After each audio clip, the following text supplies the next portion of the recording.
भव्य राजमहल में सावित्री के आगमन से वातावरण में एक अलौकिक आनंद भर जाता है।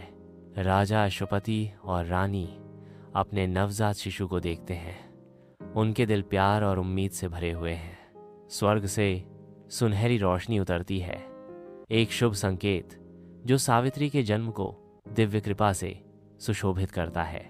यह महल खुशी के एक सर्वव्यापी माहौल से गूंजता है, जो एक आशाजनक नए जीवन के उदय का जश्न मनाता है।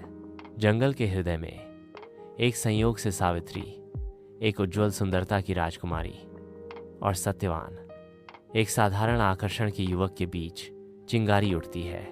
पक्षियों के संगीत और एक छोटी सी लकड़ी की झोपड़ी की पृष्ठभूमि के बीच उनकी आंखें मिलती हैं, जिससे प्रेम की एक ऐसी ज्वाला भड़कती है जो सब कुछ पार कर जाती है। प्यार जंगल में पनपता है। जंगल के हृदय में सावित्री और सत्यवान एक साथ अपना जीवन शुरू करते ही एक पवित्र मिलन होता है। सतरंगी फूलों की मालाओं से सजी सावित्री और सत्यवान प्रतिज्ञाएं बदलते हैं। उनकी आंखें एक साझा भाग्य को दर्शाती हैं। प्रकृति और तपस्वियों की सतर्क निगाहों के तहत युगल सद्भाव में एक साथ रहने का फैसला करते हैं। जंगल के हृदय में छायाएं लंबी होती जाती हैं, क्योंकि यमराज, मृत्यु के देवता, सत्यवान की आत्मा का दावा करने के लिए उतरते हैं। सावित्री का हृदय निराशा में टूट जाता है। उसका दुख घने पेड़ों के बीच गूंजता है, क्योंकि वह हताश होकर भाग्य को बदलने की कोशिश करती है। अपने प्रेम में अड़िग सावित्री लगातार यमराज का पीछा करती है। उसका साहस बढ़ते अंधेरे और निराशा के बीच चमकता है।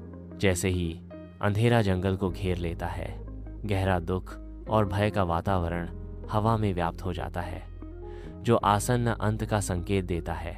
रात के अंधेरे से ढके जंगल के हृदय में सावित्री बहादुरी से यमराज का पीछा करती है। उसकी बुद्धिमत्ता अंधेरे के खिलाफ एक प्रकाश स्तंभ है। सावित्री का अटूट साहस मार्ग को प्रकाशित करता है, जंगल के भयानक आलिंगन को धता बताता है। जंगल के हृदय में भोर के समय यमराज सावित्री की अटूट भक्ति से द्रवित होकर सत्यवान की आत्मा को पुनर्स्थापित करते हैं, जो मृत्यु पर विजय का प्रतीक है। सावित्री के प्रेमपूर्ण आलिंगन में सत्यवान फिर से जीवित हो उठता है।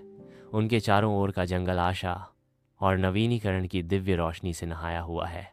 जंगल, जो कभी निराशा के अंधेरे में डूबा हुआ था, अब जीवंत प्रकाश में फूट रहा है, जो प्रेम की विजय और पुनर्जन्म के वादे का प्रतीक है।